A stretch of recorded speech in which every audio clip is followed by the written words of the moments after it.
Nak jadi influencer, content creator di China, kena ada ijazah, kena ada kelayakan. Kalau benda ni dibuat di Malaysia, separuh influencer terus senyap di China sejak tahun 2022. 2022, bukan sekarang.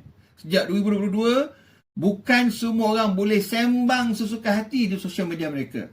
Kalau nak bercakap pasal kesihatan, kewangan, undang-undang, pendidikan, anda wajib ada sijil, ijazah atau lesen profesional. Jadi platform macam Douyin akan verify kelayakan anda dulu.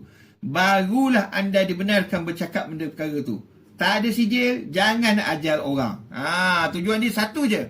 Nak matikan pakar celup yang baca Google 5 minit terus ajar satu dunia. Bayangkan kalau sistem ini ada di Malaysia, berapa ramai influencer, nasihat kewangan, doktor TikTok terus hilang dari radar. Ada yang kata ini bagus, kurang scam, kurang misinformation, tapi ada juga kata ini bunuh kebebasan bersuara. Tapi bagi saya, perkara ini sangat bagus sebab kita tengok ramai sangat sekarang orang bagi input macam-macam, tapi ada benda-benda yang diberikan itu sebenarnya misinformation. Anda setuju tak kalau benda ni pun sama dibuat di Malaysia ataupun anda takut ramai yang terciduk?